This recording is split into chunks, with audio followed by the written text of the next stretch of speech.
Days. We're going to ask our legal panel now, trial attorney Rachel Self and defense attorney David Wool. David, you know, these jurors is not just the top count of capital murder. They're going to have choices all the way down to manslaughter. Does it appear to you that the defense is going to argue here in front of the jurors? She snapped, sudden impulse, heat of passion that could drop it down to manslaughter. Yeah, Greg, that's it. Somewhere in between the prosecutor's theory of first-degree premeditated murder and the defense of self-defense lies exactly what you just referred to, this sudden quarrel, heat of passion, manslaughter.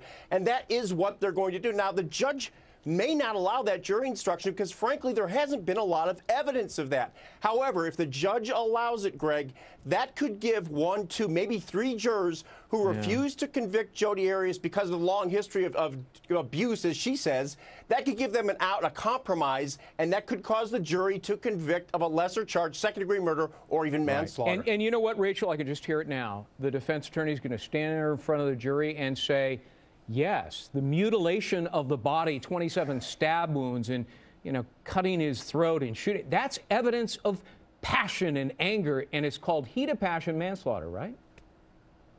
Well, it's also evidence of being a sociopath and a psychopath and completely nuts, which she is. I really think that she's in trouble here. Yeah. And I think that to try to throw in the manslaughter instruction, I think the defense counsel has to cover all of their bases. Right. But to say that it was an unintentional killing, because manslaughter stands for the unintentional killing of another also. Not planned, and not so premeditated. Unintentional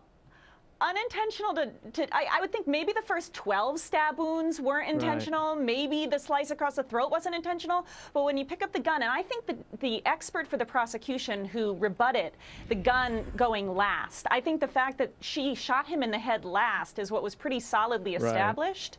Right. David, I wonder, come on. She was on the witness stand for, longer than anybody I've ever seen. And she basically said she was in fear for her life. That's why she grabbed a gun in the closet in the victim's bedroom.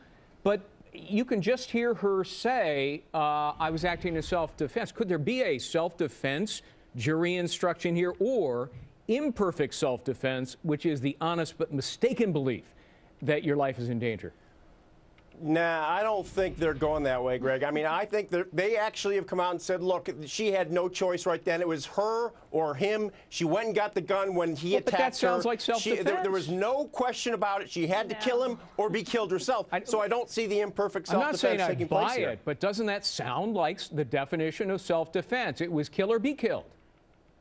Well, yeah, well, that's exactly what she perceived. I think the fear was neutralized, wasn't it?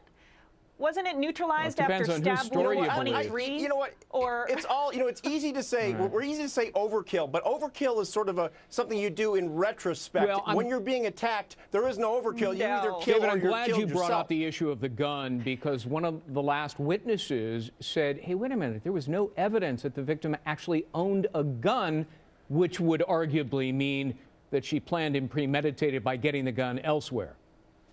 Yeah, no question about it. And the prosecutors say she stole it from her grandmother, and that may have been what happened because there was no... Greg, ordinarily when you have a gun in your closet, you're going to have a cleaning kit. You're going to have eyes and ear protection. You're going to have a holster. Nothing of that was there, so that's going to be a tough one for the defense to explain. Rachel, can we agree this is an incredibly straightforward case because the accused admits she killed, and yet this thing has gone on for 4 agonizing months.